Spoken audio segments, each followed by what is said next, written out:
Hey, it's Conrad Thompson. Thanks for checking out the podcast here on YouTube. Be sure to hit the subscribe button and the notifications bell. You'll get a notice anytime we upload some new content. And when I'm not asking Bruce, hey, how big was Batista's? Well, you know. One of the things I like to do is help people save money. And if you're watching this video right now and you're in a 30-year loan, man, you're overpaying your single biggest bill and you may not even realize it. I want you to do a little experiment for me. Take your calculator out, multiply your monthly house payment by 360 payments. That's how many payments there are in a 30-year loan. That big scary number, that's your total of payments. You're looking at that number? You know you can do better. Keep more of your own money right now and go to savewithconrad.com. Or maybe you've got credit card debt. Man, it's not a matter of if I can save you money with that. Your average interest rate on a credit card is more than 20%. And by the way, all the interest you pay on those credit cards, it's not tax deductible. Whereas the mortgage interest, well, that is tax deductible. So if you owe this debt, it's up to you how to pay it back. Doesn't it make sense to get the cheapest rate possible and the greatest tax deduction possible? Find out how much money you can save right now for free at savewithconrad.com. You don't need perfect credit. Even scores in the 500s can be approved, and it's no cost out of pocket. But maybe best of all, we're licensed in more than 40 states. We can help more families than ever before. But how much can we save you? Find out right now for free with a quick quote from savewithconrad.com. Hey, it's Conrad Thompson, and you're listening to Grillin' JR with the voice of wrestling, Mr. Jim Ross. Jim, how are you, man? Well, the voice of wrestling is in Norman, Oklahoma today, and I've been in Norman, Oklahoma for the past several days. Seems like a long time that I've been sentenced to this. But knock on wood, as I am right now here in my office. Hear that knock, Conrad? Yes, That's me knocking on wood right there. Got it. So sound effects adding to our program, high production values. We're farting through silk here, ladies and gentlemen. This is a big-time deal. I am getting very bored, but I'm also very respectful of this virus that too many people are getting sick and dying.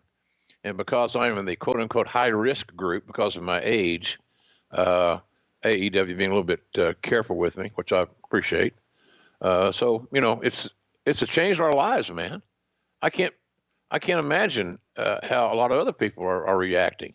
People in New York City and you got LA. I saw a shot the other day, Conrad, on the news of LA traffic that I had never seen in my entire life. Even when I was there at the middle of the night, there was more traffic than what I see right now. Unbelievable. In our lifetime, if you'd asked me a year ago or whatever, oh, hell, this ain't gonna happen to us, man. We got too many smart people, too many smart scientists. They'll get a vaccine.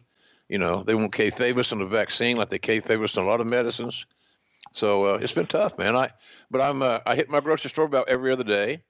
I'm grilling, so I'm cooking my own stuff and you know, just making the best out of it. I started binge watching different things. Have you seen that thing on Netflix with that goofy fucker from Oklahoma? He's not from Oklahoma.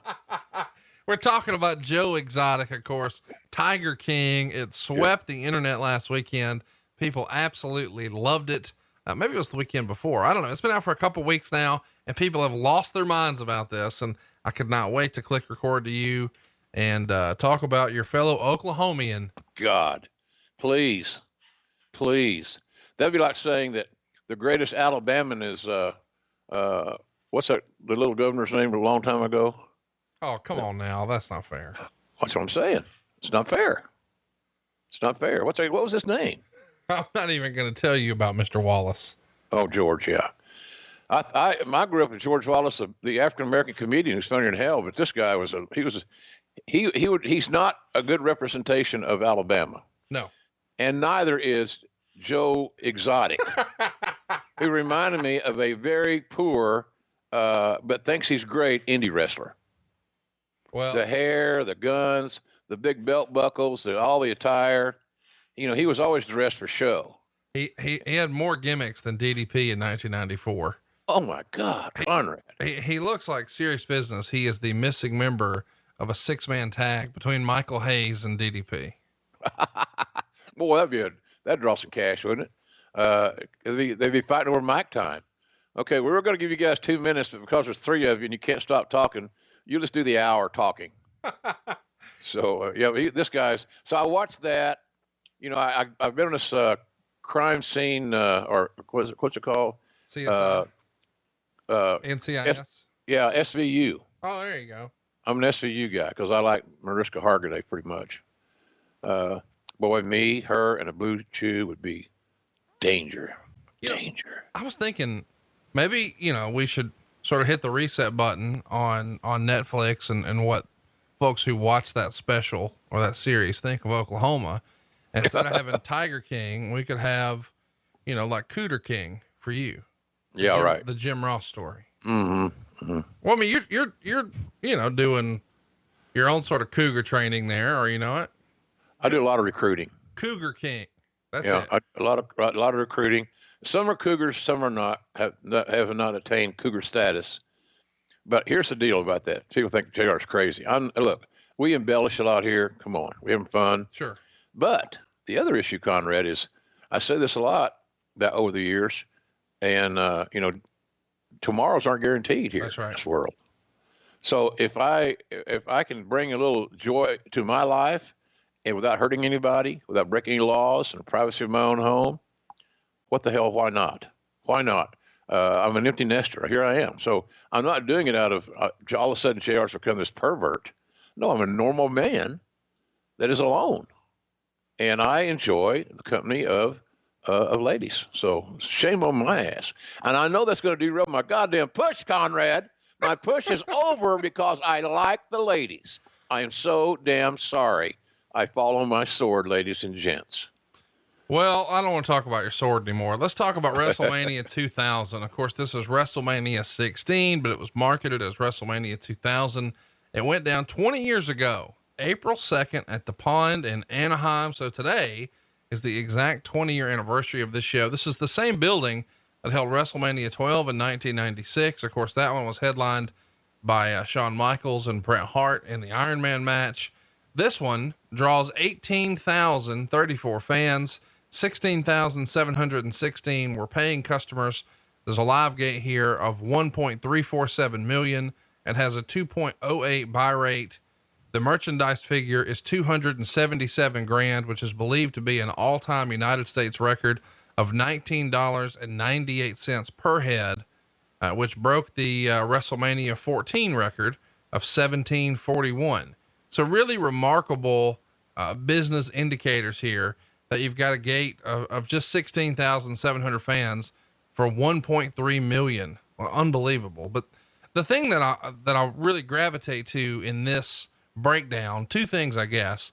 The first is the per head of the merchandise. I first had this on my radar back in 1997. Meltzer would break down, here's how much was merch and here's how much that breaks down per head. It's a nice metric to see, hey, what can, besides the ticket price, what sort of add-on can, as we as a company expect, when they hit the merch stand? And $19.98 feels like that's nearly double what you guys would normally get.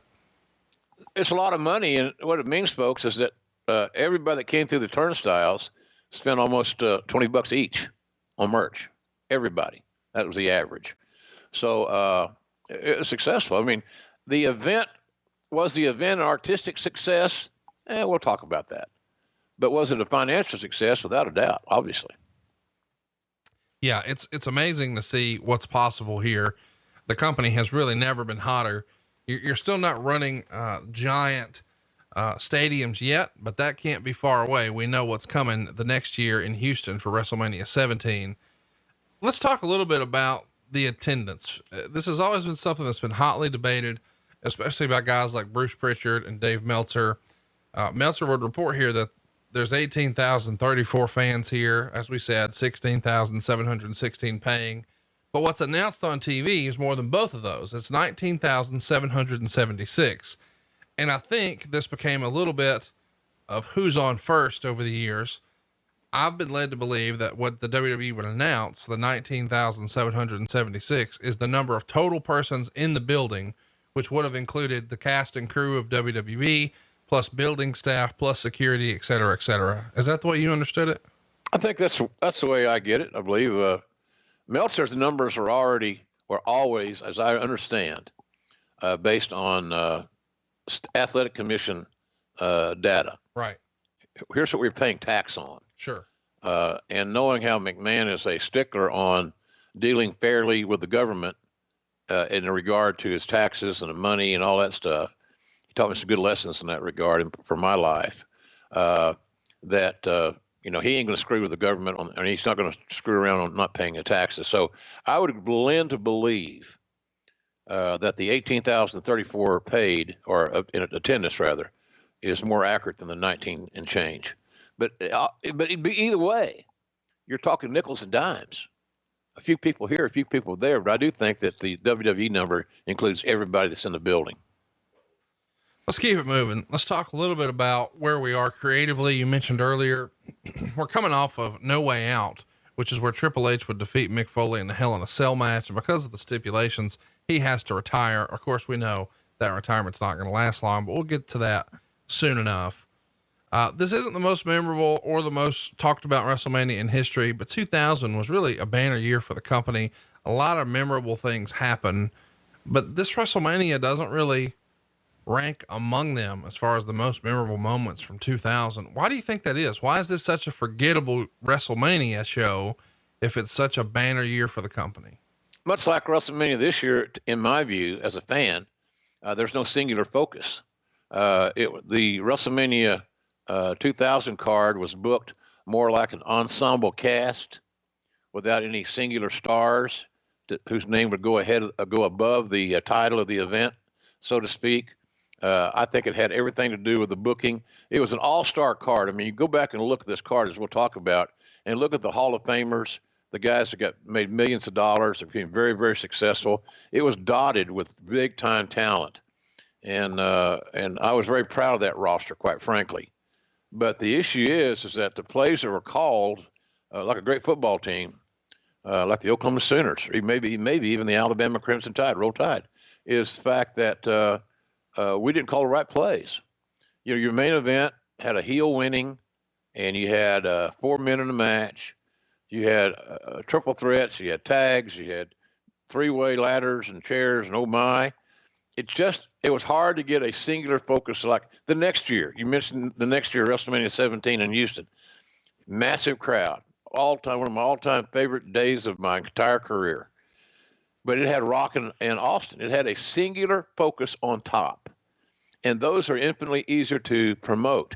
I wonder now, there's so much bits and pieces of information on the WWE WrestleMania that I don't know, Conrad. It don't seem like it has the buzz. And I think that's kind of what our show had out there. We had a guy, one of the most popular stars, retire, then unretire a few weeks later. I didn't think that helped us any, quite frankly. It took a little bit of the edge off. I'm not knocking Mick. He just run the plays.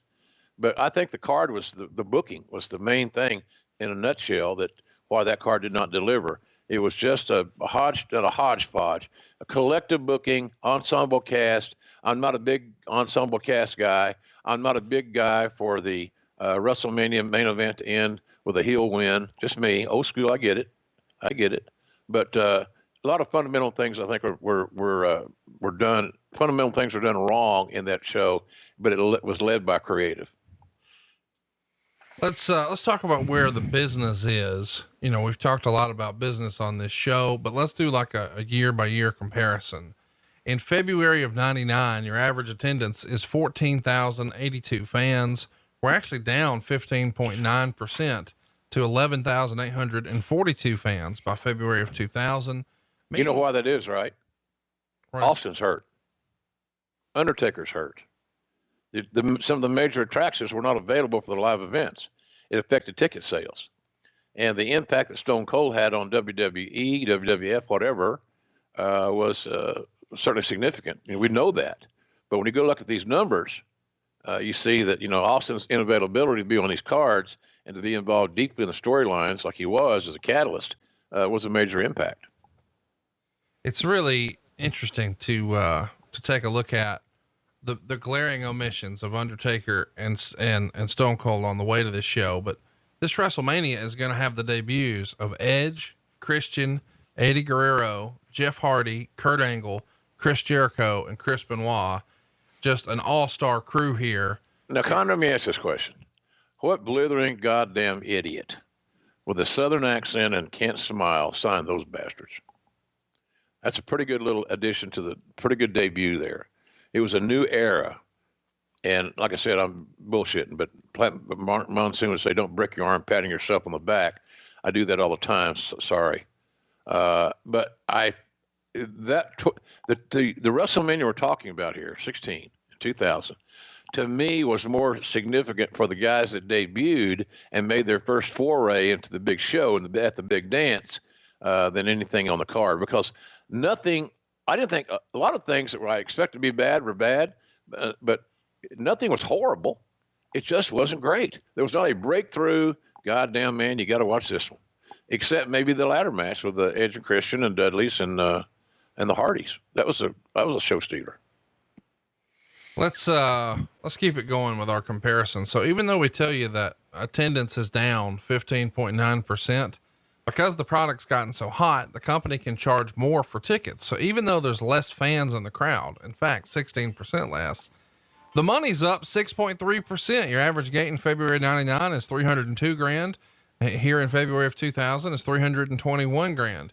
You're still selling out 68% of your shows, and ratings are up 1.4% from a 5.7 to a 5.8. It's remarkable that, all the business indicators are there, that this is still a very, very healthy business, even without Stone Cold. Let's talk about Beyond the Mat. It's around this era where this movie is released. And even though Vince had granted him access and even was interviewed for it, it's been said that he's not really the biggest fan of it once it actually becomes a thing. And he's even trying to bury the movie. He wants to do what he can to not promote it, not be involved with it, stop it from getting any sort of traction. It only has a limited release, 298 theaters. It's going to draw 950 grand on its opening weekend, which is $3,188 per screen as an average, which is considered respectable. It's going to rank number 19 in the first weekend it's out as far as the box office tally. But chat me up. Why did Vince sort of have a change of heart? I mean, eventually they would even promote the movie as the movie Vince McMahon doesn't want you to see. What do you remember about this paradigm shift that Vince McMahon had towards the movie? Well, I just think he thought about it more, and in an emotional moment with all these guys that were on this roster, Foley and Jake, Terry Funk, guys that he knew and worked with. He was going to give them an opportunity to make a couple of bucks, it seems to me like. And then he had second thoughts. He went against his basic instinct. His basic instinct is, I don't produce or promote anything that I don't own or control, or they buy time like an advertiser. And then of course he can check that off the box, yes or no, I'll take the order we want. I just think he probably had second thoughts on it, and it was it also showed a real dark and here in this time where a lot of people are talking about the dark side of the ring. It showed a very dark side of wrestling that was also obviously real, but Vince did not want to have a hand in promoting that image. So that's kind of how that worked with me. It was allegedly, as I remember, and my current manager now, Barry Bloom, was involved in that with Barry Blaustein. I remember, as best I can recall, Conrad, it was pitched to us as a small indie art film.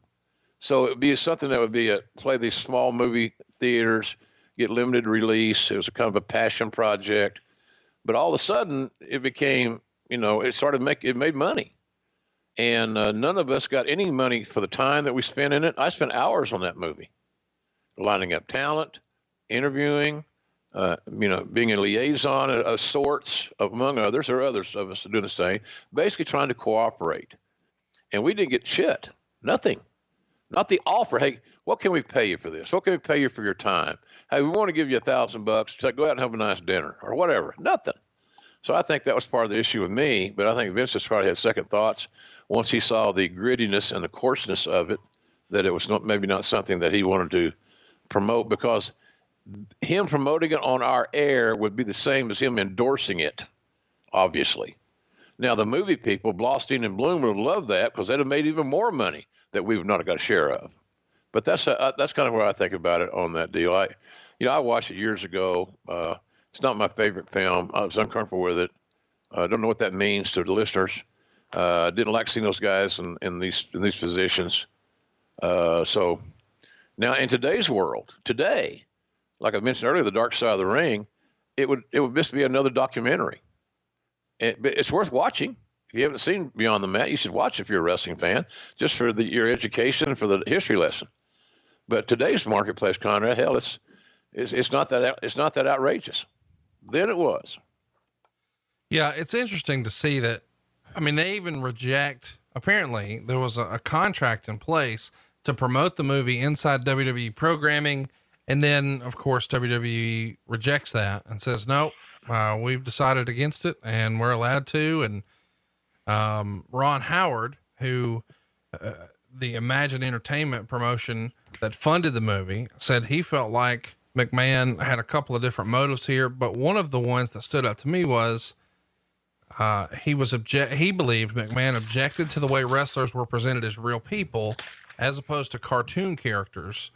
And I think some folks believed that Vince was upset that no one was compensated and they were using his IP in order to make it a money-making venture, sort of the way you said. But what do you think of the Ron Howard objection that no, it's not the money. It's that Vince doesn't want his wrestlers to be seen as real people as opposed to cartoon characters?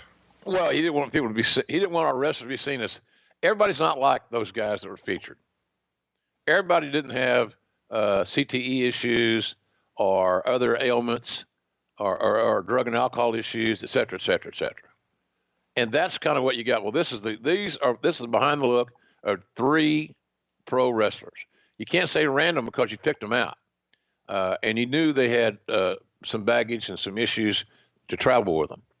So, Ron Howard and Vince were neighbors in Greenwich. They probably still are. I went to a Christmas party there one year. Me and Jan got invited to a Christmas party at Vince's house. And he had a big tent sitting outside. I remember it was colder than shit. It was a fun party, especially watching Vince dance. He's like the female version of Elaine from Seinfeld. He actually believes he may be the world's greatest Caucasian dancer. However, that is a point of contention to those that have watched it. In any event, Ron Howard was there, and I didn't get on the dance floor, and neither did Ron, but we did have a couple of cocktails, moderately. He and I talked about him being in the movie The Shootist with John Wayne and Lauren Bacall. So that was my Christmas night, one of my favorite memories. But Ron and Vince were okay. They're okay, but Ron may be right. Hell, I don't know, Conrad. I don't really know. I don't know about why he changed his fucking mind. He changed his mind. How many times have you heard that from guys? He changed his mind. We spent a lot of time, energy, and resources on this project, and we're not able to share in any of the revenue. So he made a bad deal on the front side by letting them do that, in my opinion. Yep. He thought about it more and changed his mind. That's about the best explanation I could give you. Let's talk about, since we're talking about Beyond the Mat, everybody's knee deep in Dark Side of the Ring. Of course, a couple of days ago, they saw the story of New Jack. Couldn't really comment on that one too much, but what's that about? I didn't see that. You had, last week, I'm sure you saw, as the rest of the world did, the story of Chris Benoit, and you were a big part of that one. Right. What did you think of the final product? I mean, obviously you knew what you said because they came to your house and filmed it several months ago, but you saw it all pieced together probably for the first time with everybody else last week. What did you think? Oh, great work by those guys. Production was good. The continuity, the writing, the editing was spectacular. Sad as hell. Very believable. It opened up a lot of old wounds that we think were healed, but they really weren't.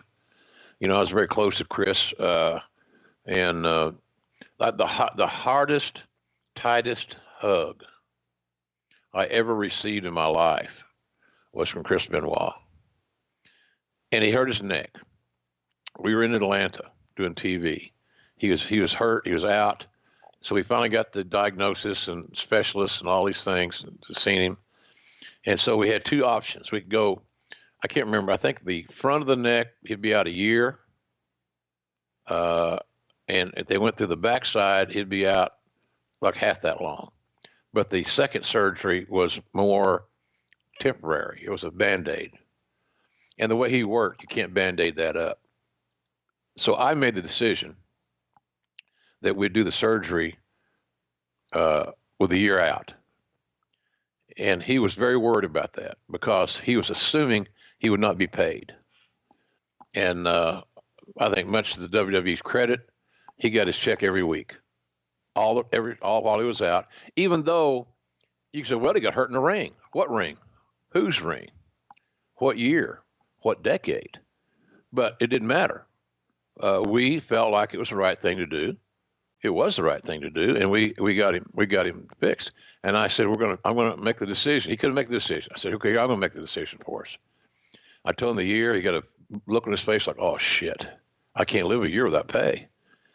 And I said, and we're gonna pay you every week, Chris. You're not gonna miss a check. You have my word on it. And then he grabbed me. I thought he was gonna give me a belly-to-belly suplex. He had me gripped so tight.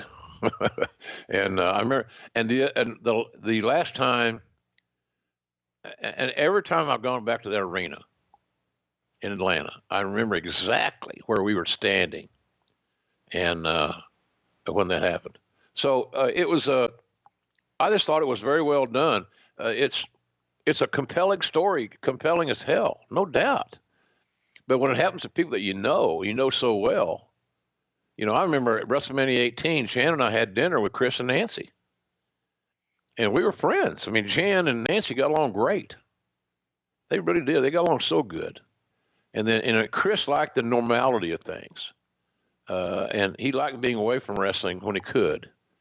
But when Eddie died, that changed the game big time, which we can, to me, that was about as important an element in the story as there was. Chris lost a lot of his will to be happy and to live when his buddy died. And I don't think everybody really realizes how close they were. So, but I thought that Evan Husky and Husky and those guys did a fucking great job, man. They killed it, and the editing was great. They're students of the game. He's got a great little tight-knit crew. Those cats do, and they do a nice job. And I'm really glad I got to work with them. And I've done some other work with them as well. They'll be coming out in soon in the future. But it was good. If you're a wrestling fan. If you're a fan of documentaries, if you're a fan of crime dramas or that type thing, I think you would probably be well served to check it out. Yeah, I can't recommend it enough. I think I thought season 1 was great. I think season 2 is another level. I've like everybody listening to this by now seen the New Jack episode, and the Brawl for All episode has an epic meltdown situation in it. I know you were a part of that one too. Really great stuff coming. Check your local listings, but it's going to be on Vice. I have DirecTV, so I have Vice. I think you'll really enjoy it. It's Tuesdays on Vice. Set your recorder, look for it. Dark Side of the Ring. Let's talk about, in early March, the New York Daily News. They run a 3-part story on professional wrestling. And the first part talks about the popularity of wrestling. And the second part talks about drugs in wrestling. And in the story, they talk a lot about Brian Pillman with quotes from his wife, Melanie, who's talking about the use of steroids and HGH and painkillers, and how perhaps all of that played a role in Pillman passing away. Of course, Meltzer writes a lot about this. He was really, really close with Brian. Meltzer finds himself trying to sort of break down the article, talk about the doctors, talk about McMahon. And he says McMahon in the article claimed, "We've got zero to hide here." What role did you think the company should have played or did play in policing the narrative? Like, wrestlers are going to do what they do, and obviously you have been a big part of trying to implement testing policies and procedures, and we've talked about that a lot, and I'm sure we continue to do that. But when the mainstream media, like the New York Daily News here, when they come out and start to go swinging at your industry and you're sort of the top figure and they're examining the death of one of your guys for right or wrong, a lot of folks think they need to defend it. Do you think Vince handled that the right way? What was the approach? What can you tell us about that? Oh man, that's a complex question and a long question, Conrad. I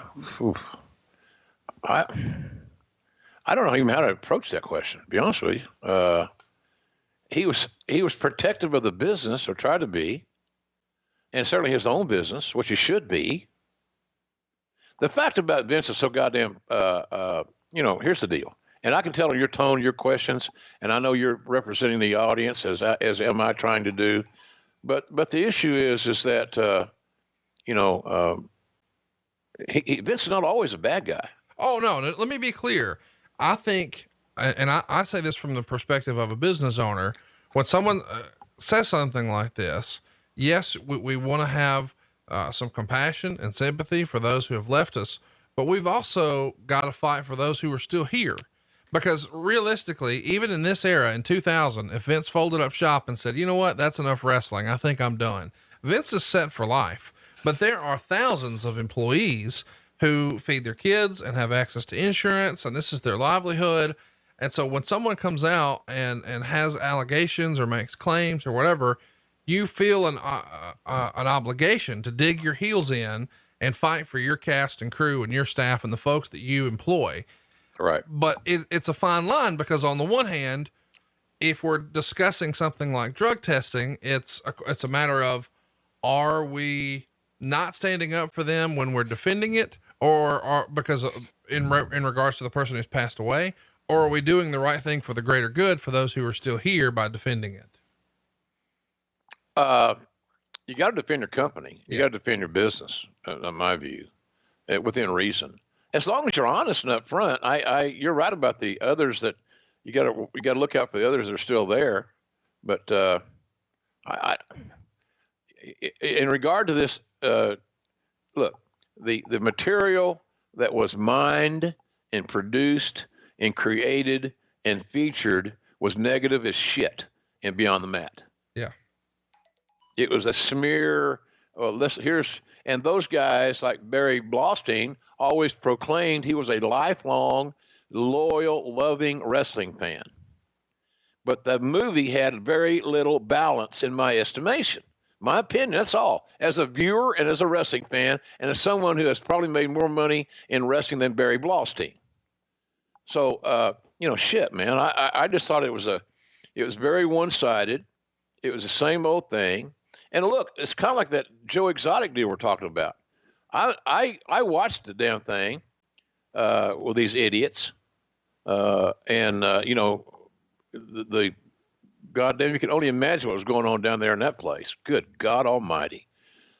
But the Joe Exotic thing it got to be monotonous to me. It was the same shit. Right. Another challenge, another promo, another on-camera opportunity. This guy liked the camera more than anybody I've ever seen. So, but that was the deal here, I think, with these guys. I think that it was just so one-sided. It was so negative. And of course, knowing that you're getting some fresh dirt that the media can run with, the Larry Kings of the world, for example, all that was doing was creating a thing where, well, wrestling needs to be cleaned up. You know, it's amazing to me you son of a bitches don't say shit about when we do something good. Yeah. When we have over $1 million gate and we have 18,000 people show up in LA, in Anaheim, of all places, nothing wrong with Anaheim. But you don't talk about that. That doesn't make the papers.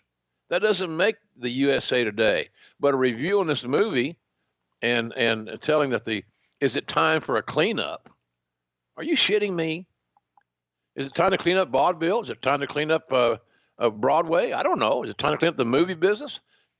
It's all subjective, and it's all kind of stupid, quite frankly. So I don't know. I think Vince made the right calls on those things on Beyond the Mat. I'm not. Hey, look, I do business every day with Barry Bloom. He's my guy. I'm not mad at him about it. I'm not mad at Barry Blaustein. I haven't seen him in years.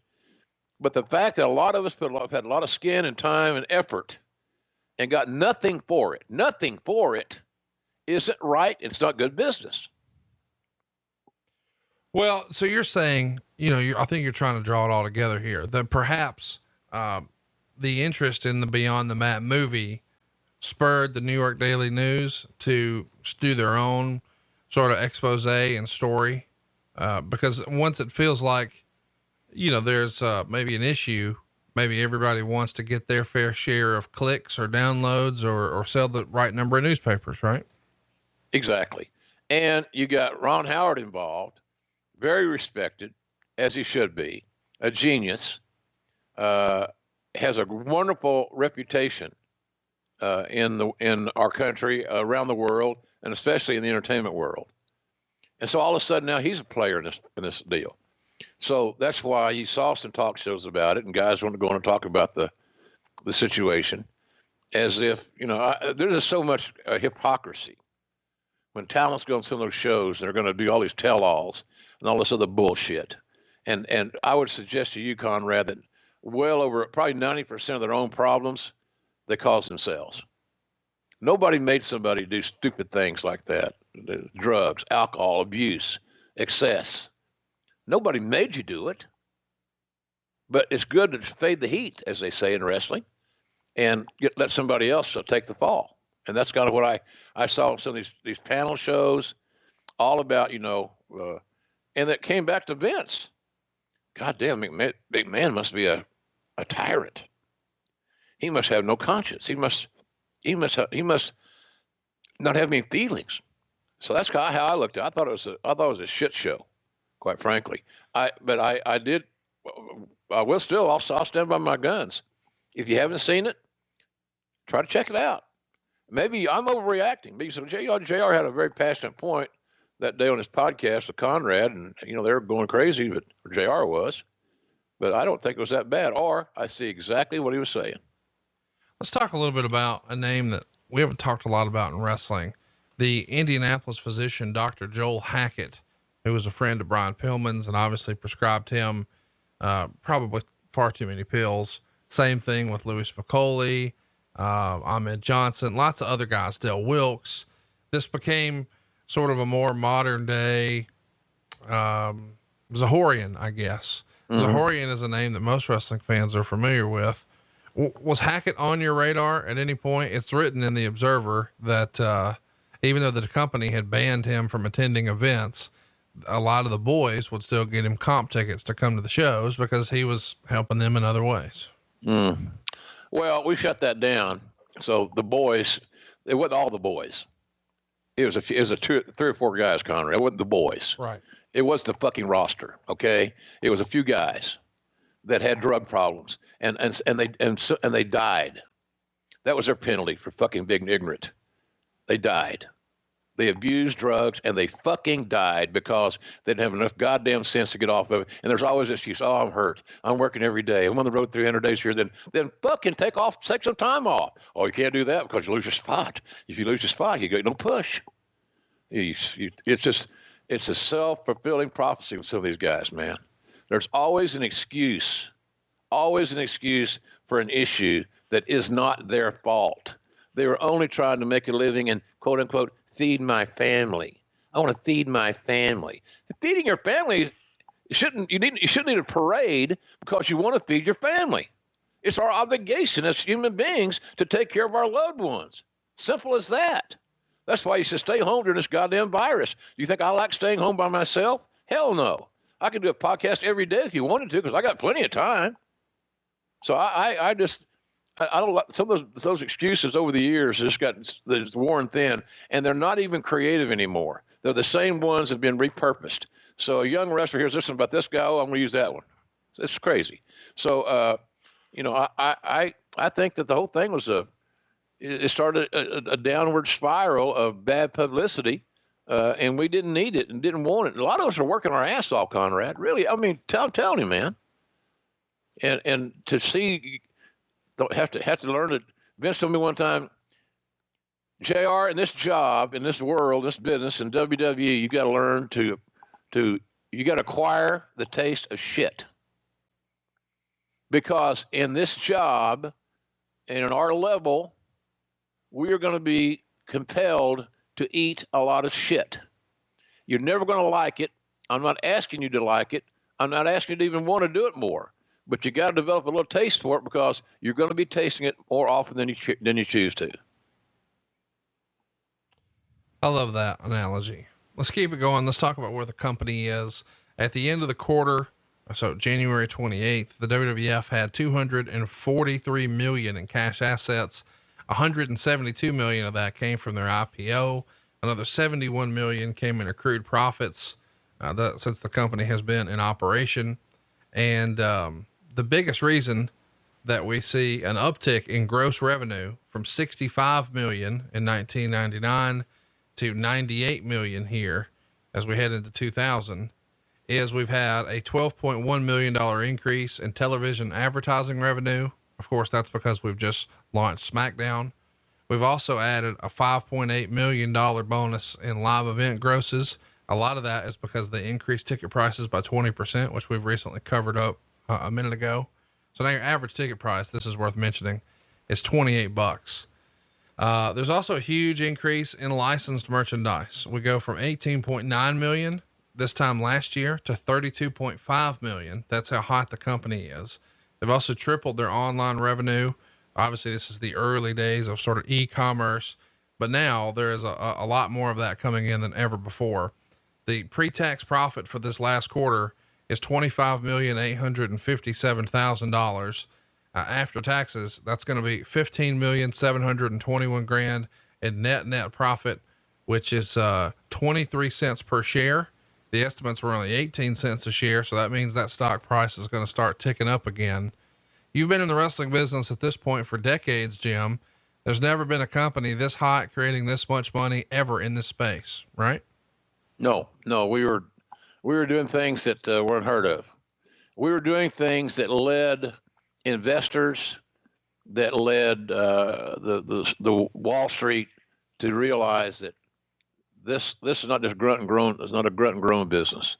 This is not the smoky old VFW hall. This is not that. This is a big time business. This is the NFL of its genre, and we worked our ass off to accomplish that. Like I said, I go over a lot of that stuff in the new book is out March 31st under the black hat, simply because it's a very compelling story about the journey, and you keep running into roadblocks. Anybody that's a wrestling fan, Conrad, including yourself, have run into plenty of roadblocks about being a wrestling fan. And then somebody, have you ever been asked this question? Conrad, you do 5 podcasts a week and they're all about wrestling. Is there that much wrestling to really talk about? You ever had that question? Of course. What do you say? Yeah, absolutely. There's that much to talk about with sports news radio or political talk radio. I mean, what in the world is sports talk even doing right now in the air? Like you think we've still got wrestling to talk about now, but also back in the day. But Jim, I don't know if you've listened to any sports talk radio since everybody's been quarantined, but there's no sports. What is there to talk about?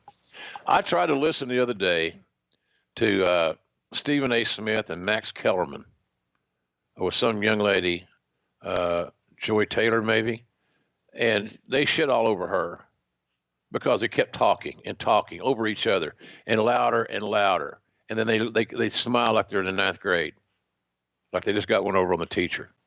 It's ridiculous. Some of them don't even know how to do talk radio or talk television. You can't talk over each other like those guys did. It was horrible. But to your point, there's not a lot to talk about. They're begging that the damn draft goes on, the NFL draft. They're begging for somebody to trade somebody in football or sign a free agent contract. They need stories. They need leads.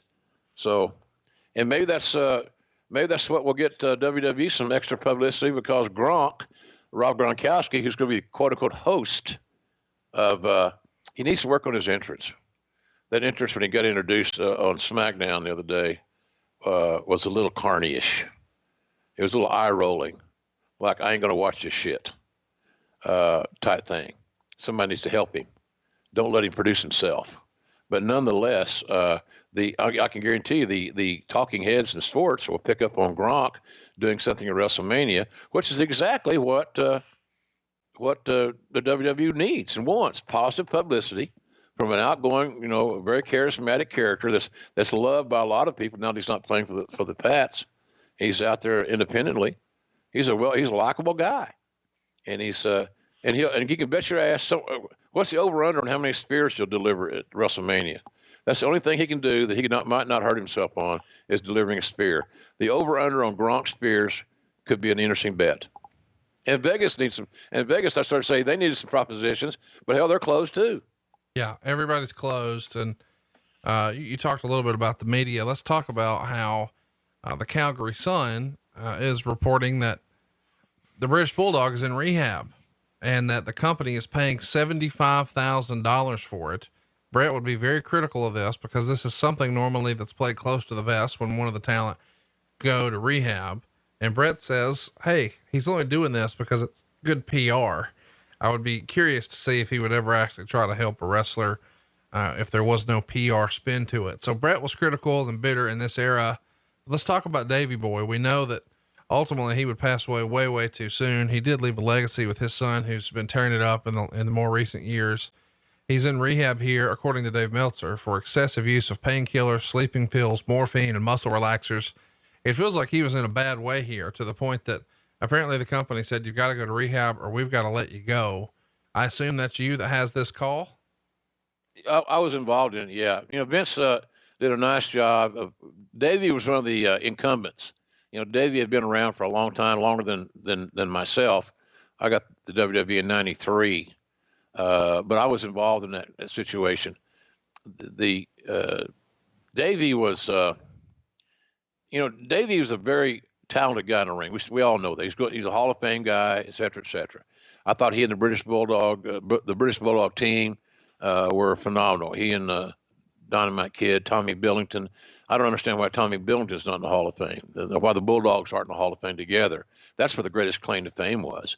Davey Boy Smith was a great athlete and a powerhouse, and could be, when he wanted to be, extraordinary.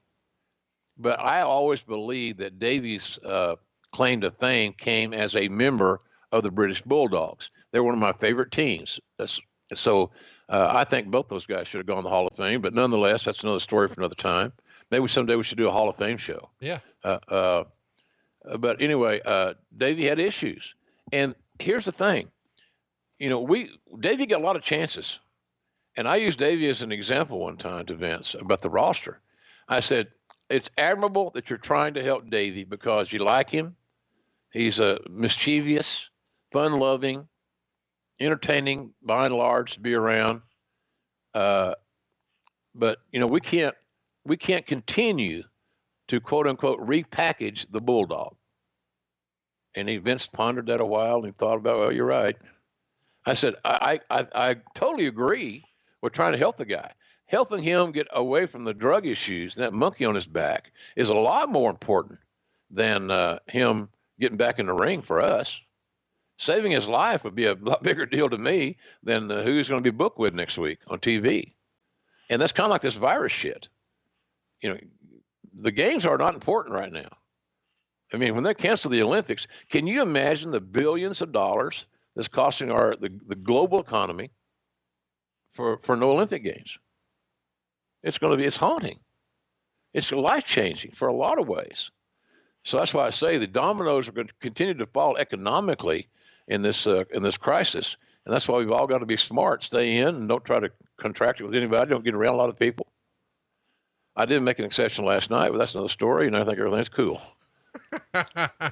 Let's keep it going. Let's talk about your pal, Steve Austin. Meltzer would report he's wearing a soft neck collar most of the time, that his movement is limited to walking. He's not allowed to lift weights, of course. The hope was that he would be back at WrestleMania, but in a very limited role. Talk to me a little bit about what Steve was thinking, what was going through his mind. Obviously he's anxious to get back in there. You assume he's sort of self-quarantined here himself, as a result of this neck surgery. What was his attitude at the time? Leery, uncomfortable, worrisome. Everything to Steve was, he internalized a lot of things. And that's just, that also added to his intensity and his drive, which made him an amazing star, arguably the biggest ever in WWE. But I just think overall, the kind of like we are now. If you sat in your house by yourself and you think, what does this virus mean? Where are we going? Well, the answers are really simple. We don't know. Right. And Steve, even though his neck surgery was successful, but he still had a litany of other injuries, football injuries, knee injuries, joint injuries. And sometimes guys that might use a little gas here, there, and yon, would get people don't understand, your muscles get bigger but your tendons don't.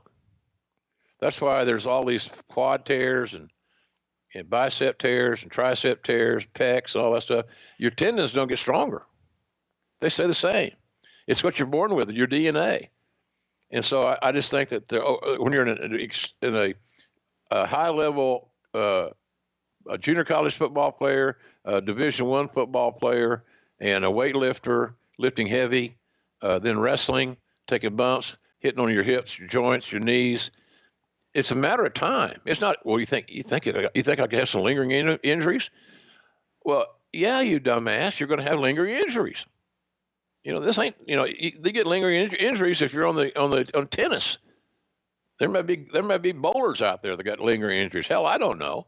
But the bottom line is, yeah, you're going to have some lingering injuries. So he did not know what baggage he was bringing back into the game, nor how good he would be. And for Steve, if he could not be amazingly productive and make himself quasi happy with his own matches, then he wasn't going to do it. He didn't need the money, and he wasn't going to settle. And that's the mark of a great athlete. You just don't settle. That's why I think Tom Brady will do very well if he stays healthy, which I think is a big issue with the Tampa Bay Bucks. Brady gets hurt, and all those great dreams and all this wonderful riding off the sunset with a couple of Super Bowls or something is a fantasy. But I think that's the deal about what makes Brady great. He wills himself to be great, and he won't settle for anything less than amazing effort and preparation on his own self. And that's where Steve was. Let's talk about the Ultimate Warrior. Vince McMahon's been out of action for a little bit. He's been in Phoenix for a jury trial in the Jim Hellwig lawsuit against himself and the company. They agreed to settle on March the 3rd. The terms of the settlement are kept confidential. The gist is it's unauthorized use of service marks and trademarks using the phrase "always believe" in merchandise, which Hellwig had. Jesus. Well, that tells me what I needed to know. What did Vince and the rest of the company think of it? It's a nuisance suit. Hellwig needed the money. And that's it. I mean, to me, it's so out there. He needed the money because he didn't invest well, apparently. He didn't save well, apparently. And it was a payday. And I think, Ted Turner used to do the same thing.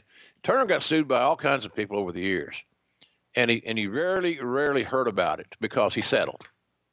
He cut the deal. He cut, when you're offering cash to settle a thing right now, and you can negotiate, you'll have some leverage there in doing such, and a little bit of room to wiggle, as they say. But he settled everything. So did Ted. So I think Vince may have taken a page out of that book without, inadvertently. Let's just get this off the books. Let's move on. I got things to do. I'm busy. And this guy is going to be a pain in the ass as he is. That's why I was shocked when he came back right before his passing.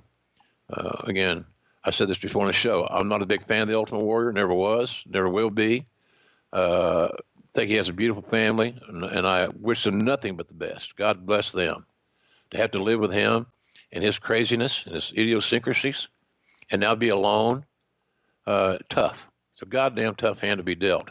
But he was not a good person in my estimation. In my opinion, Jim Hellwig was not a good person. And I think it's not the lawsuit that created that emotion in me. Other things, his lack of respect for different people. So it was just time away from work that Vince had to deal with that wasn't worth the hassle to win a lawsuit that was frivolous to start with. Let's keep it going and talk about the USA deal. This is a big piece of news here. The WWF officially gives notice to the USA Network on March 1st that it's canceling its contract with them effective in September when the new TV season starts. Meltzer would write, "This isn't necessarily as big as it sounds, but most feel it is bigger. The WWF deals for Raw, Livewire, and Superstars expired in September 2001, but the WWF has a right to get out of the deal in September of 2000 by giving the network 6 months notice, and then USA Network has the right to match any offer. The Heat contract expires in September of 2000, so they don't have to give any notice on that show.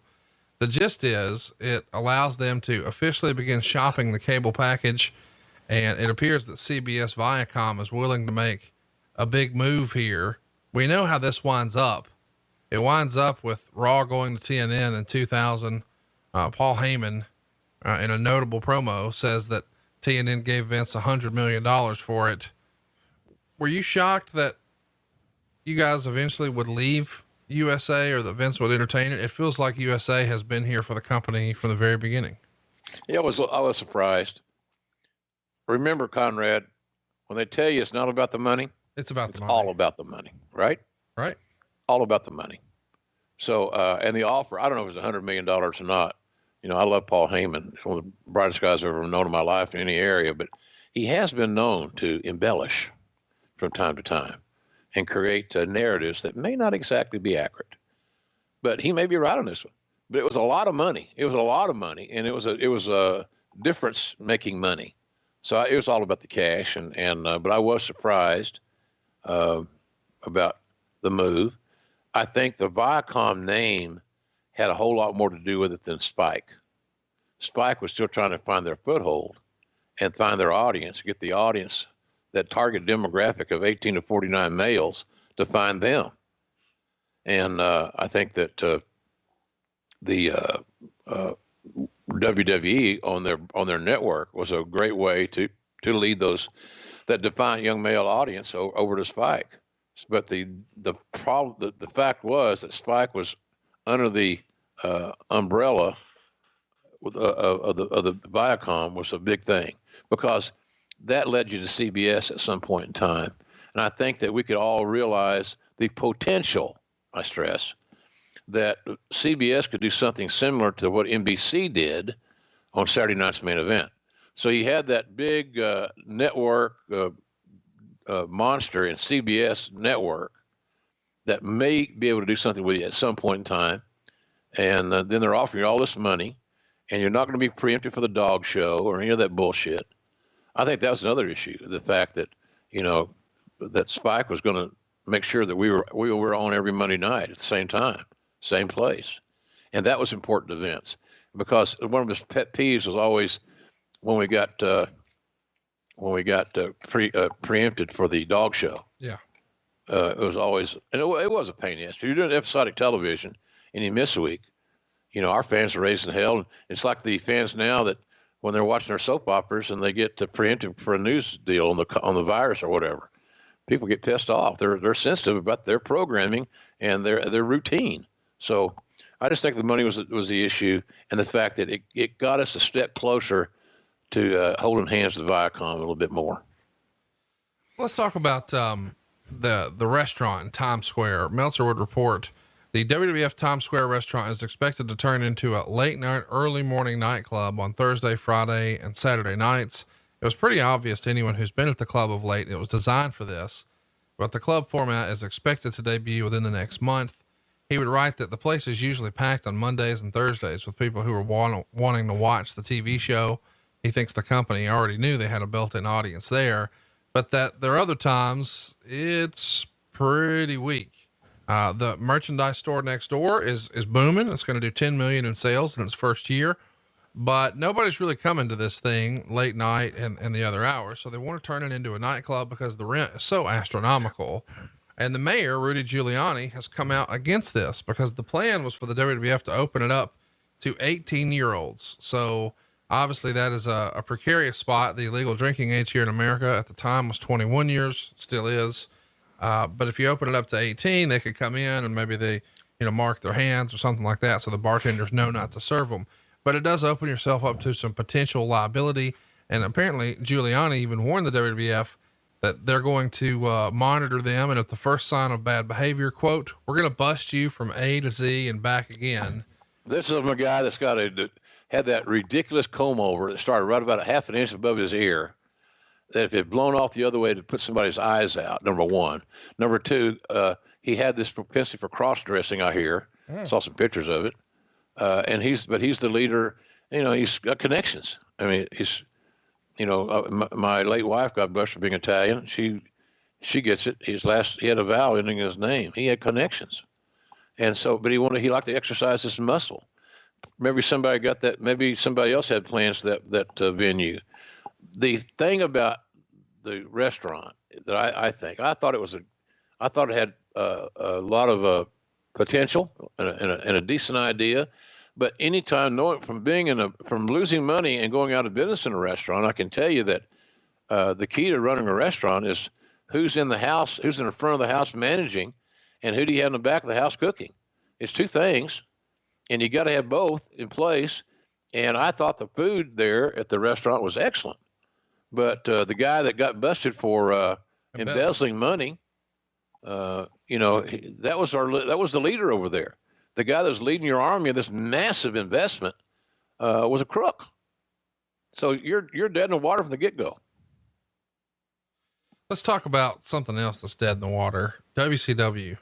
Are you keeping tabs on them in this era? Obviously the Monday Night Wars, while still technically a thing, they've been gone and over for a long time. The WWF clearly in control.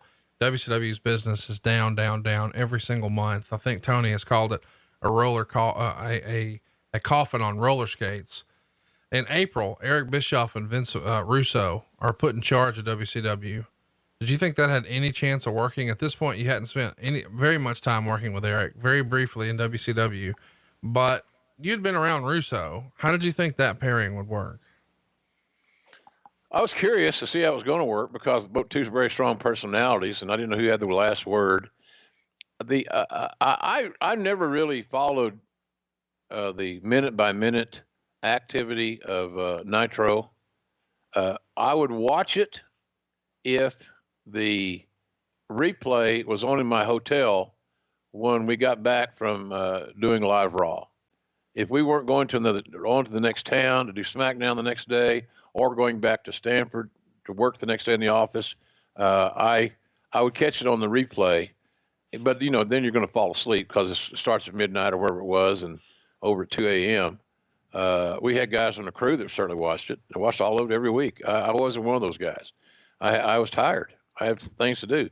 And quite frankly, sometimes it was compelling, sometimes it wasn't, but did it really matter? Subjective anyway. So I never really understood how that chain of command was going to be, but I was dubious based on what I knew on how that was going to materialize. But, if they were both on the same page, you got two very creative guys in Russo and Bischoff, two very bright guys in their own way, their own unique ways. But they seem like their philosophies were a little bit 180 of each other. I might be wrong on that, by the way, but I was curious how it's going to work out. It didn't send at the time, it did not send a chill up anybody's spine in Stanford. Let's talk about WrestleMania. We're finally here. We're going to kick the show off with Lillian Garcia singing the Star-Spangled Banner. What'd you think? Lillian's singing chops here. Lillian does great every time. Lillian's most significant contribution to my memory was when she sang on September the 13th in Houston. That presentation was as impactful to me in my life of the national anthem as Whitney Houston at the Super Bowl that year. It was historic. Could not have been better. And she was fighting back tears. Just tremendous performance. Lillian does a good job. She's got her podcast and living out there in California. Nice lady, no doubt about it. And but to say she was anything less than spectacular would be erroneous. Why do you think Vince loved America the Beautiful? I just called it the Star-Spangled Banner, but more WrestleManias than not, it's America the Beautiful. And I don't know, that just is it just his way of being different? No, I think it's his way of being less political. Some people don't want to hear the national anthem. Some people don't want to hear the national anthem in London or someplace else. But America the Beautiful is not that. It's a ballad. I get it. I understand. And maybe it's a too fine a line I'm cutting here. But I think I remember some dialogue about it that it was advised by some in the political correctness world that singing the national anthem might not be the thing to do for all people. My God, Conrad, we've seen it in football. We Yeah, see it in but, football. Remember this guy, Colin Kaepernick? well, but I'm talking about 1987, WrestleMania 3, before you're even there. He's still singing way before political correctness. I think he just, maybe he just prefers the song. Maybe he wanted to be different. It's Maybe just, that's it. it's weird. Maybe that's it. Simple as that. Let's keep it rolling. Let's talk about the matches. Our first one is Boss Man and Bull Buchanan. They're going to get a win over Godfather and D'Lo Brown. 9 minutes and 5 seconds. It's, this is a star-studded event. Vince is always going to rely on celebrity whenever he can. He has Ice-T come out and do a new rap intro for Godfather. I'm not going to say it's necessarily to mine or your liking, but Ice-T's a big star. This match, on the other hand, doesn't get a big star. It gets a quarter star. I guess we had to start somewhere, but this one did not mesh for me. What'd you think? Same feeling. It was just a match. It was cold. No push. There's that word again. Oh my boy. It was opener match. I mean, it was if in today's world, it would have been on the pre-show, right? Right. But it got four guys that worked their ass off a payday, and that is the theme of this pay-per-view. Let's talk about the next show. This is an interesting one. It's the hardcore title.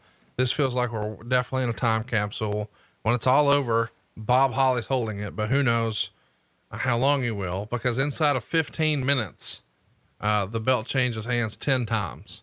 It's a 13-man free-for-all with Crash Holly, Taz, Viscera, Rodney, Pete Gas, Joey Abs, Taka Michinoku, Sho Funaki, the Headbangers, and the Acolytes.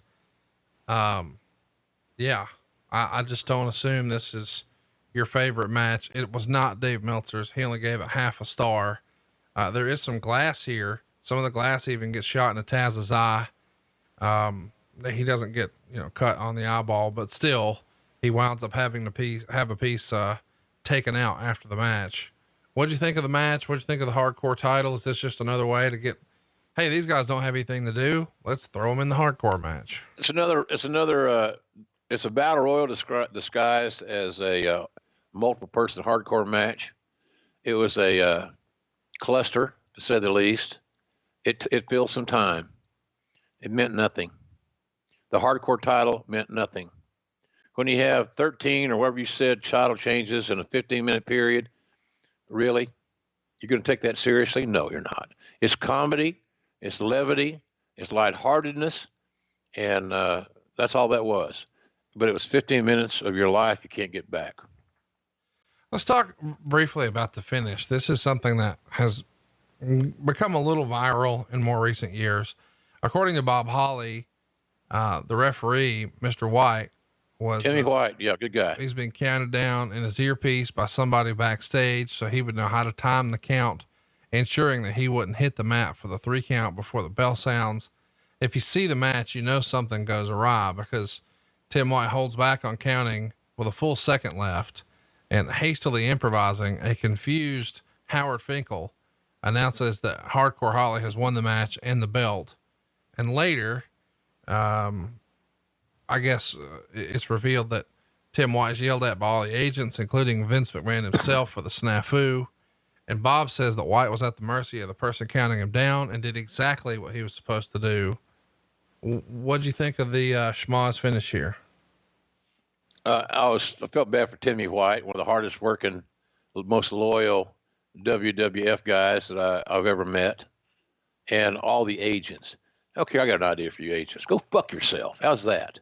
You goddamn, you're hanging around anyway. The most goddamn impressive thing some of those agents in the early days did was go to catering.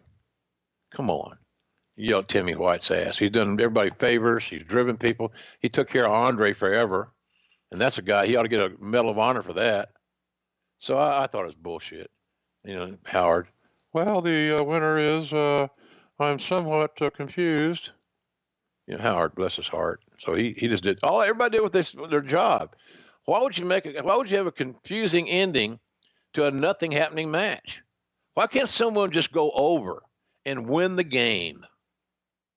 Herm Edwards said, we play to win the game. Win the game and move on. and get your stinking ass 15-man hardcore match to the back. Go take a shower. See you later at the party.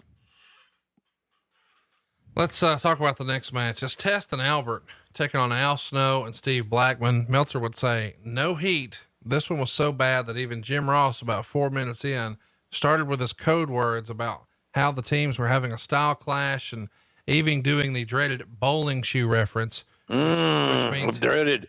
I'm campy, and I'm going to my what did he say? I was going into my code words. Well, okay. He said whenever you break out the bowling shoe, it means you know that the match or the segment is in the toilet.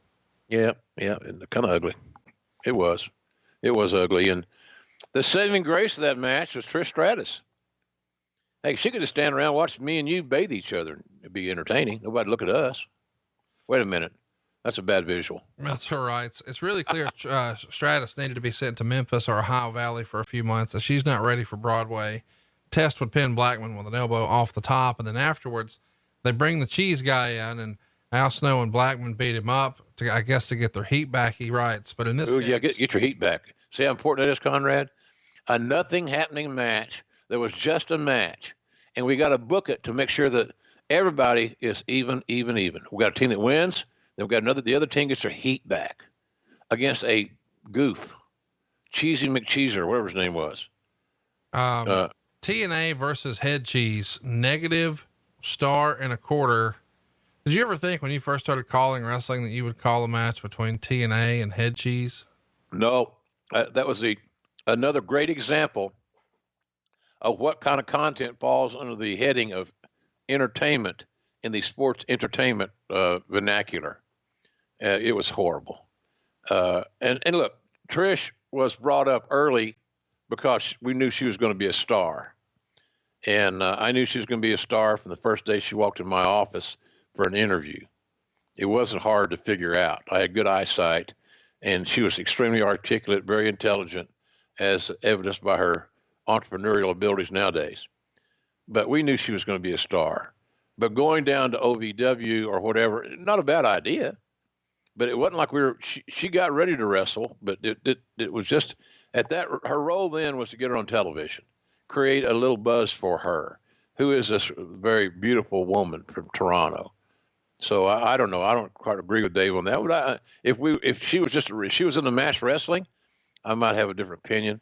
But being the second or the valet, whatever the hell you want to call them, I thought she did just fine. And quite frankly, she added something fresh and new to WrestleMania. And I'm thinking, Conrad, did you mention earlier that was her first WrestleMania too? Yeah, I think so. Yeah.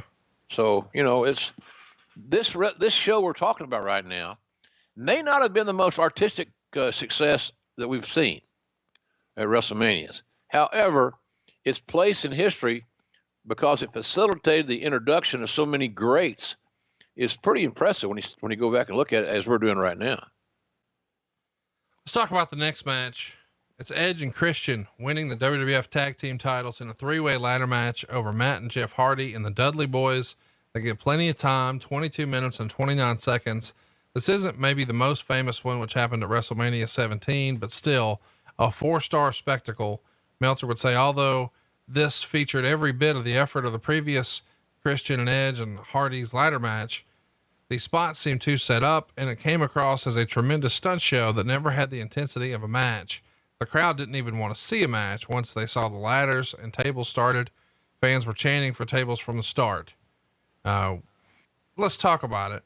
This is, I don't even know how to describe this. A car crash, but goddamn, it's entertaining. I feel bad for the guys. Now as an adult, I look at this and say, man, some of that's unnecessary. I wish they were doing that. But as a kid, dude, this was a fucking badass spectacle. Was it not? Yeah. Great match.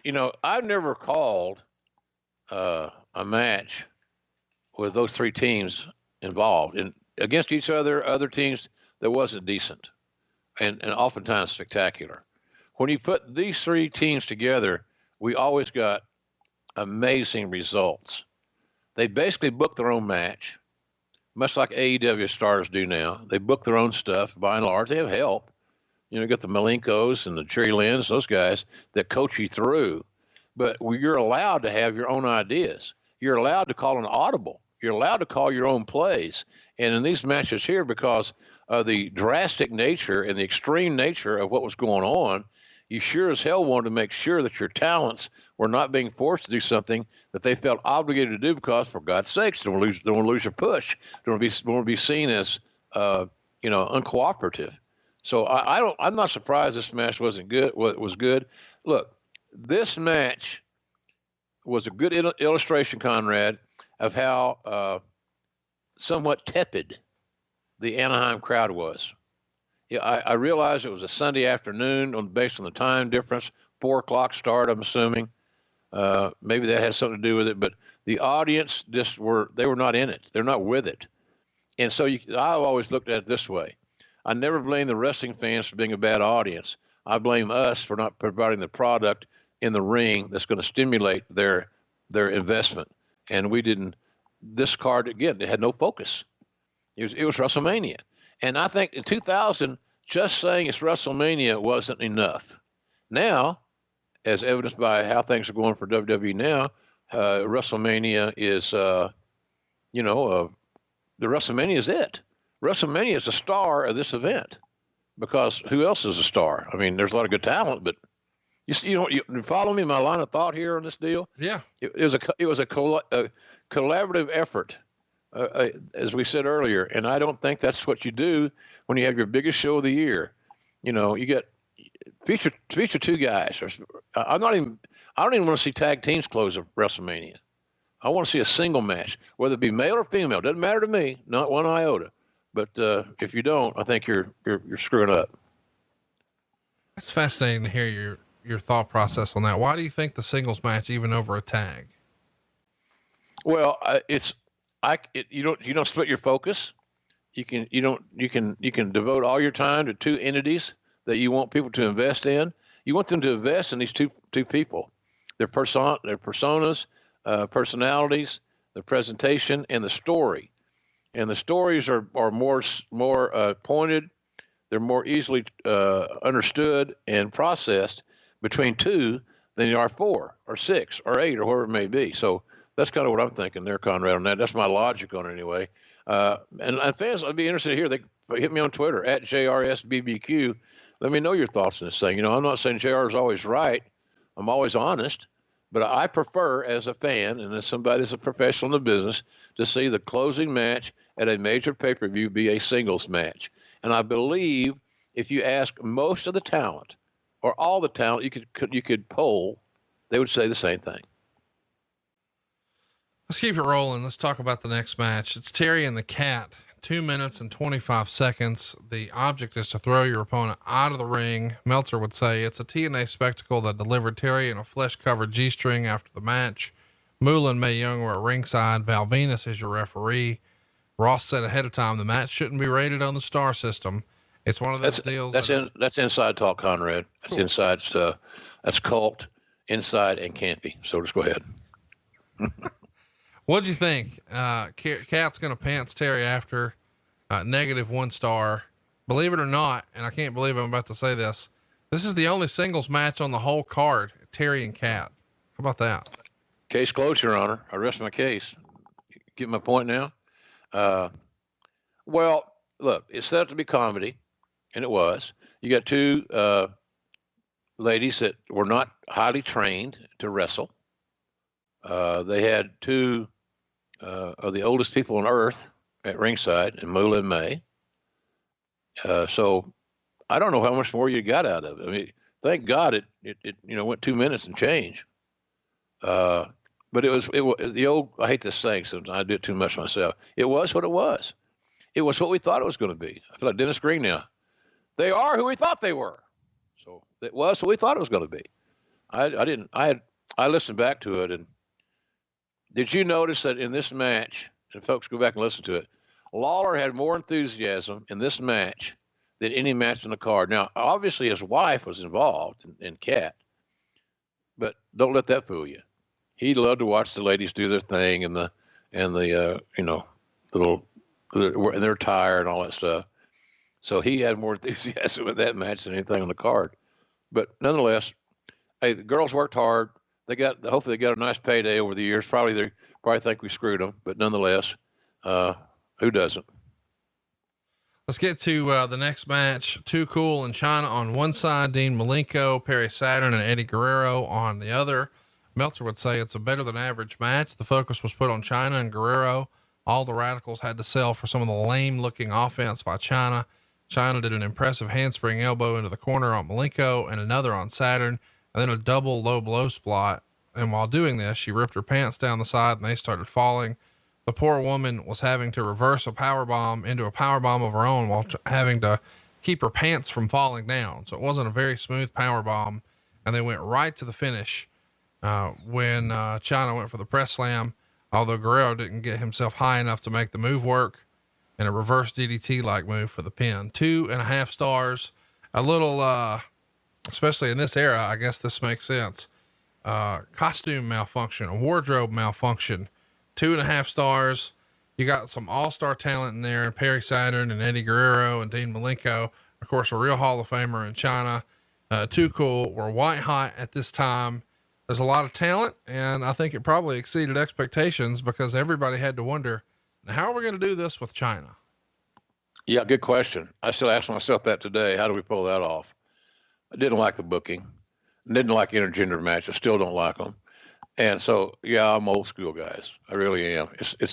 It's not believable in the most senses. It's not believable that a woman can give up significant strength and size, etc., and be competitive in the showbiz world of pro wrestling.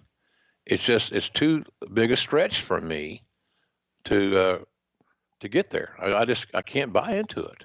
I can't. I had a lot of talks with Joni, AKA China, about that. She didn't want to be.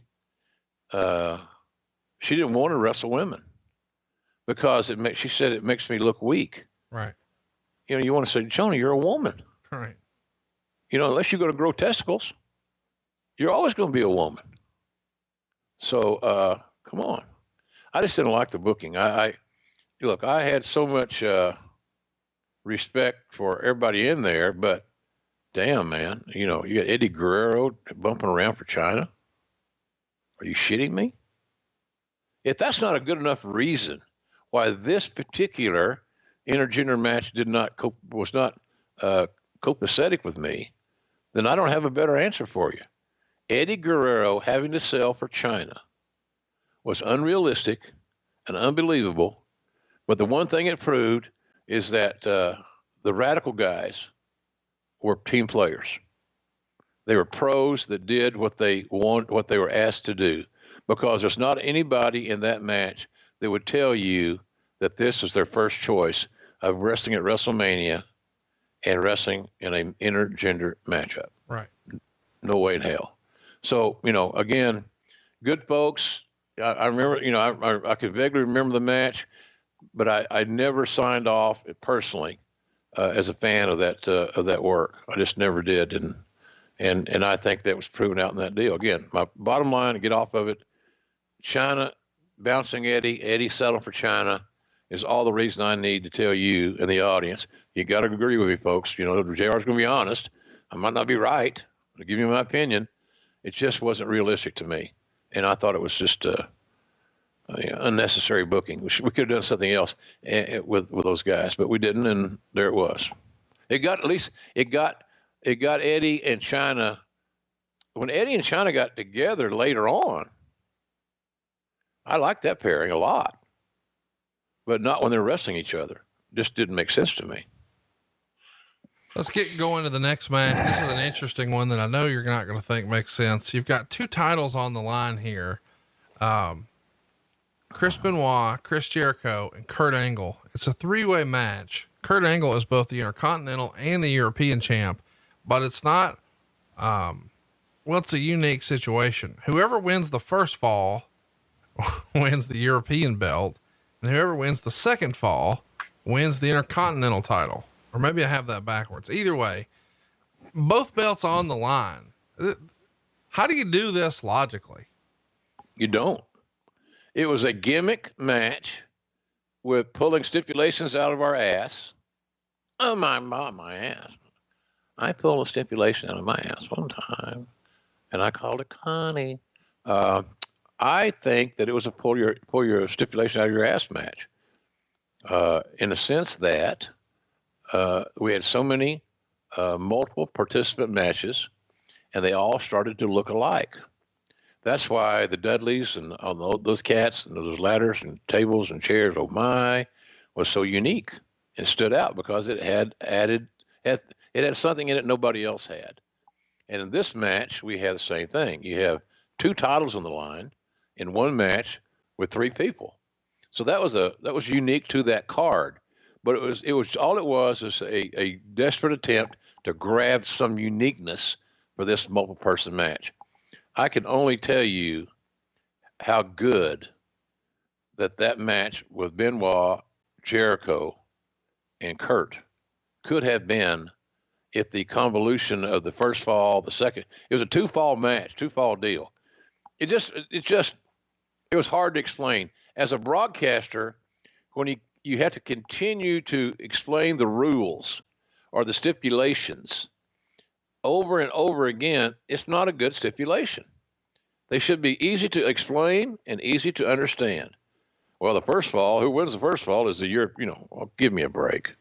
So, but think of those 3 guys, Conrad.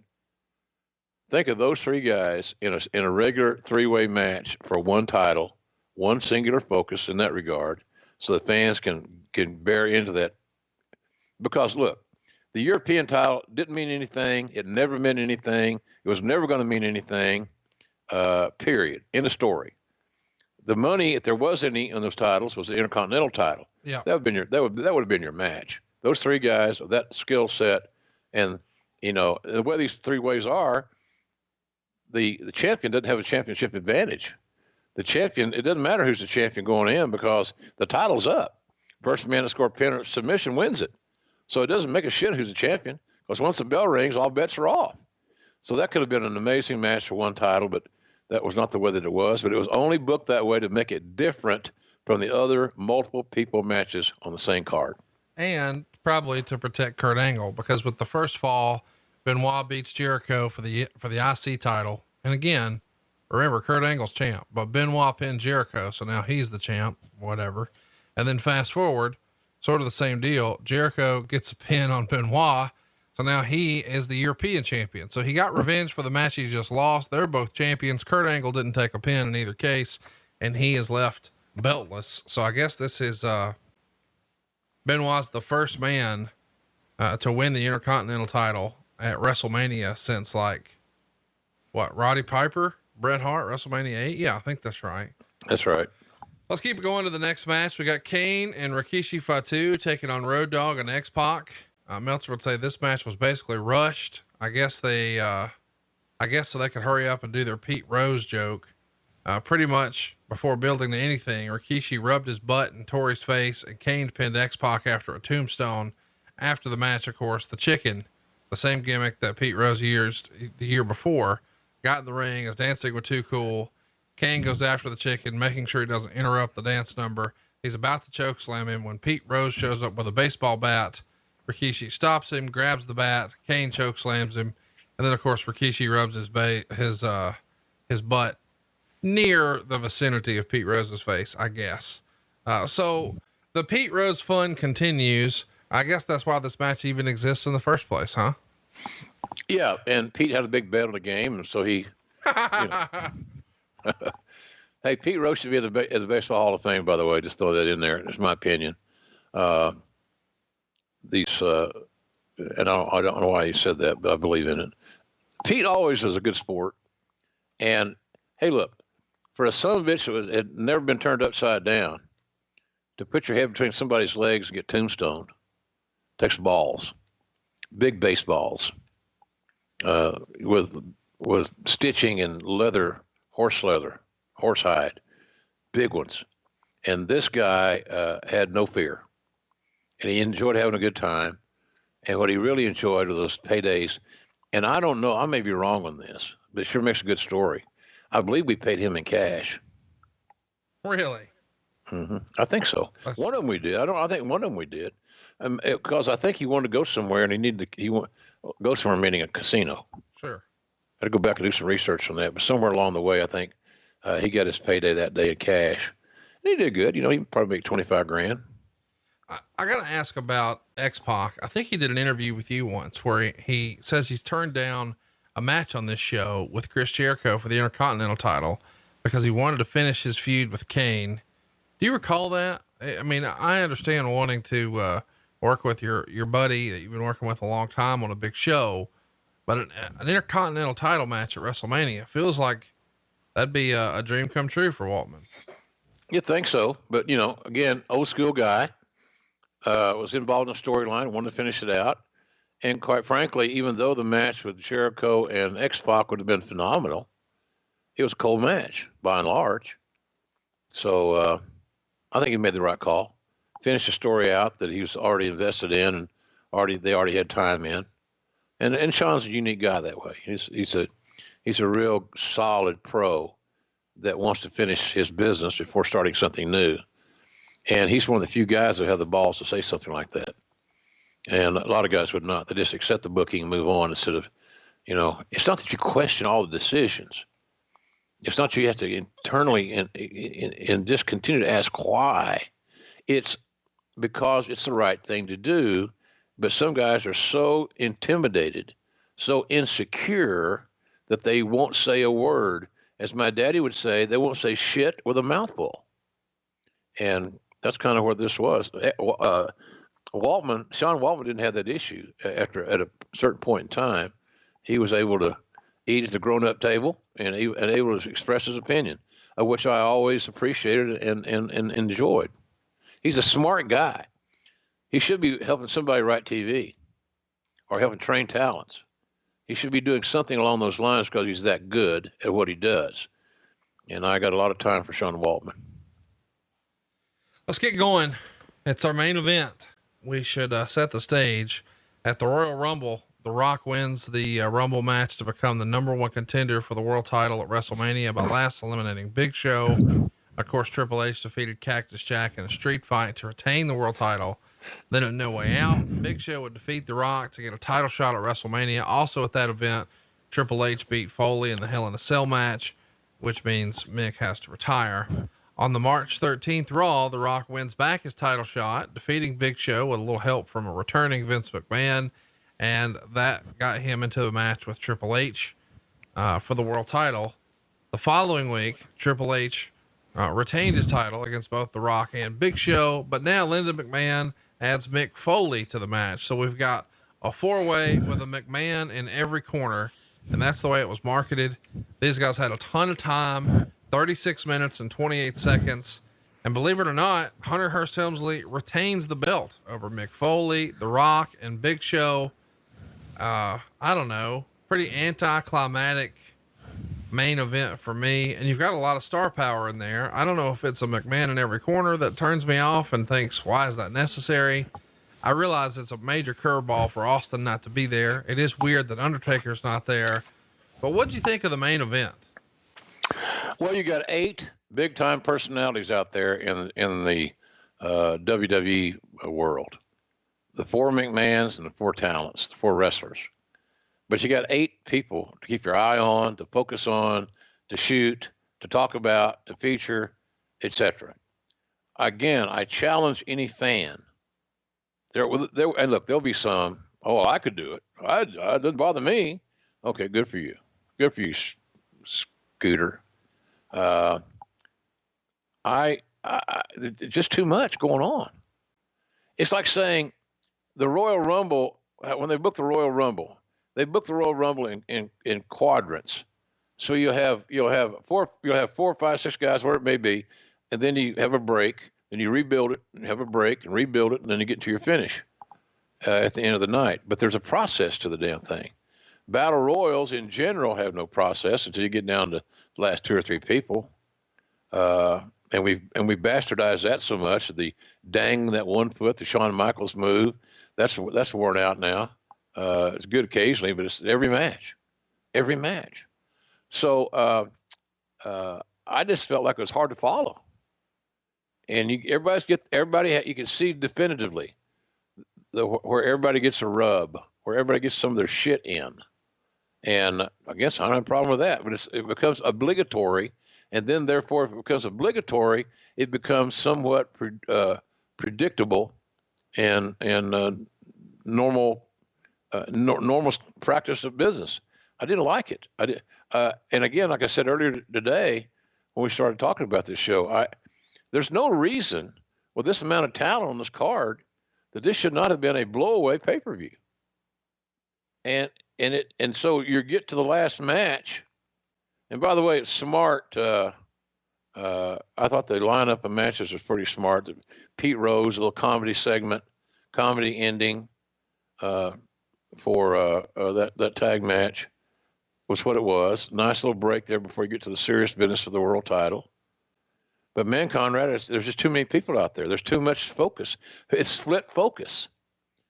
And I'm a big believer that there's only so much information a wrestling fan or a football fan or a political fan or whatever you're a fan of, so much of your information that you can process.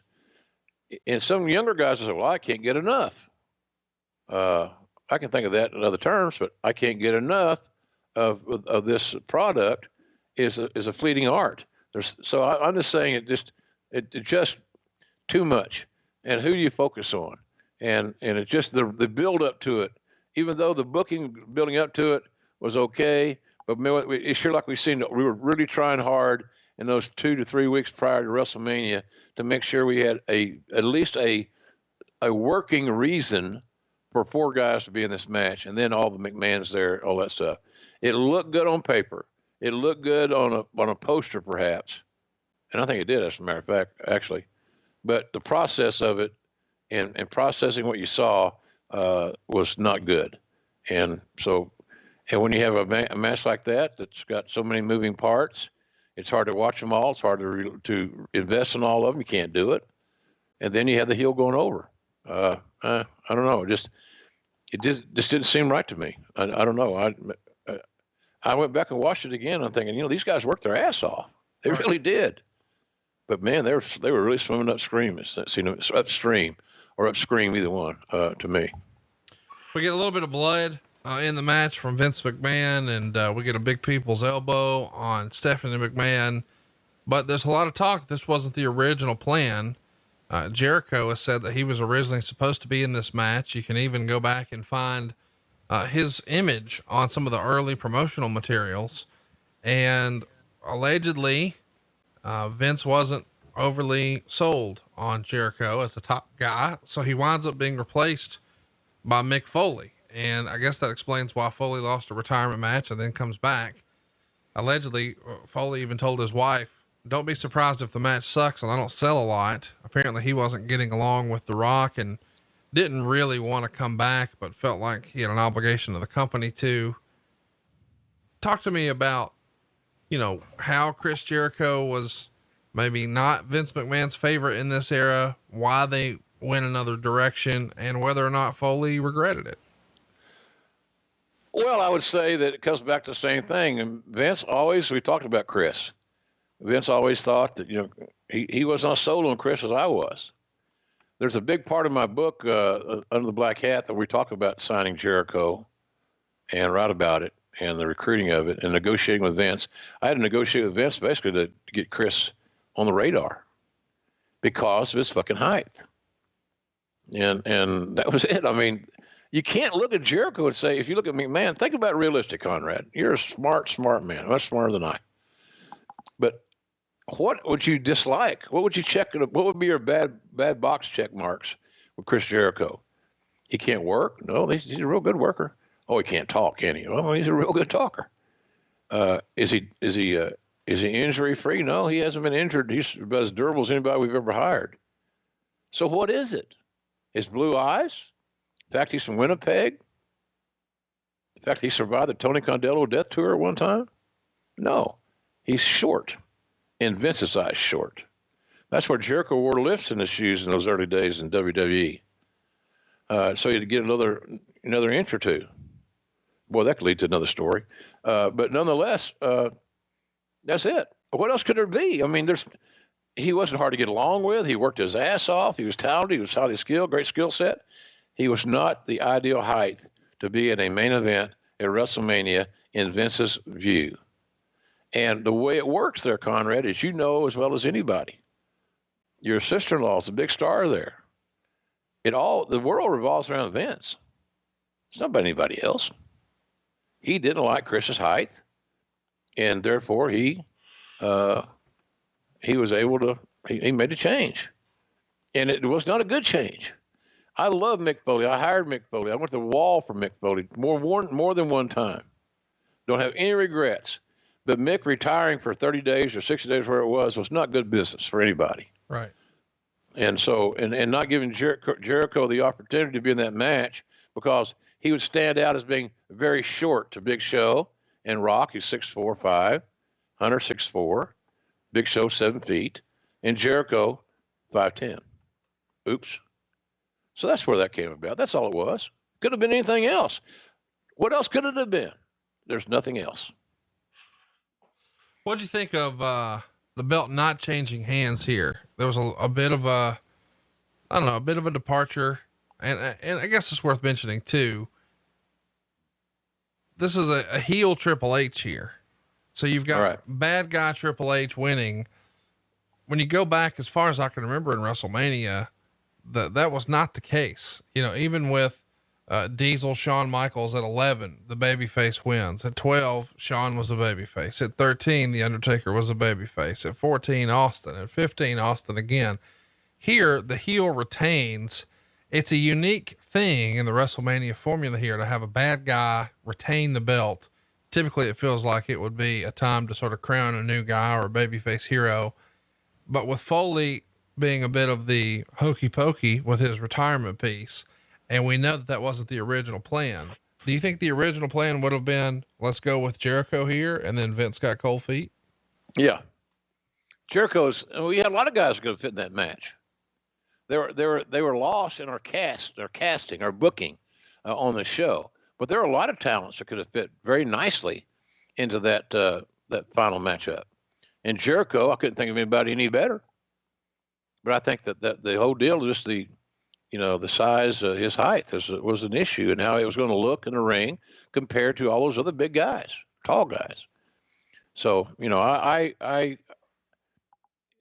Jericho obviously ended up, doing good there, right? Yeah. I mean, he made millions of dollars. And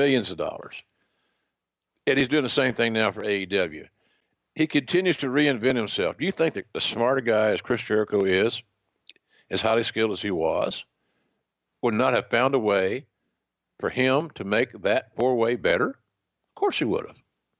That's what a pro does. But and his heart would have been in it. I'm not sure that Mick's heart was in that process. He had been bounced around creatively, fell from grace, back in, back out, retired, unretired. I don't know that his head was totally into the match going in. I'm not saying anything that would even resemble, well, Mick phoned it in that night. He sure as hell did not. He took some stupid bumps, put himself at risk time and time and time again, continued to try to dodge that bullet, that one big old bullet that's going to eventually nail him. He loved that. I think he loved it. He seemed to be excited about participating in an event where his career is threatened so many times. Maybe I'm wrong about that. Go back and watch that match. He took a bump with his knees into the steel steps. You'd never approve anybody doing. You would never suggest they do it, but that was him. But I just don't think the build-up going into the match until the bell rung was exactly was on the top of Mick's list. He just didn't seem to have his heart into the situation at that point in time. And the only reason I'm saying that is because we're talking about Chris Jericho. Jericho would have had, he looked at this as a different opportunity than Mick perhaps, and Jericho had not had all the starts and stops that Mick had, because you're talking about Mick being a former champion, WWE champion. Sure. So, and he all of a sudden he's an afterthought. He's the fourth guy thrown into a four-way coming out of retirement which meant nothing. Mick coming out of retirement the next year at WrestleMania would have been a great deal. But instead, everybody got in a hurry and started doubting the system. The system was right. The system was right to hire Chris Jericho. He's proven that now every single day since. It's amazing to think that, the original plan would have been Jericho becoming world champion at 16 and what that could have looked like for the rest of 2000, on into 2001. Of course, we know, his day is going to come. Vengeance 2001. He would beat not only The Rock, but Steve Austin to become the undisputed champion and then headline WrestleMania 18. But that's a story for another day. We hope you guys enjoyed WrestleMania. We're looking forward to a weird WrestleMania this weekend. Such weird times, a unique time to be a wrestling fan. We should also mention that earlier today, if you supported us on our new super Patreon at adfreeshows.com, you got a bonus episode about one of our more requested topics, the plane ride from hell with myself and Jim Ross. When you go to adfreeshows.com, you'll be able to get our shows early and ad free. You'll have a copy of the notes and the research that we do for the show. Lots of behind the scenes stuff and some extra bonus content. And to get you started this week, we've got the plane ride from hell. So check it out now, adfreeshows.com, and stay tuned next week, man. We've got something fun coming your way. We're going to keep the theme going. We've had a lot of fun with WrestleMania, but it wasn't always about WrestleMania. Next week, we're doing Clash of the Champions 6. And this is one of the more famous ones. It's head to head with WrestleMania, of course, but it's Ric Flair. And it's the Nature Boy taking on the Ricky the Dragon, and they're battling for the NWA World Title right there in the Superdome. That's got to be a show you remember quite well. Yeah, mixed reviews. Mixed reviews because we were told not to promote the event on television as a live event. So we never mentioned New Orleans or tried to sell tickets to the very, very last week.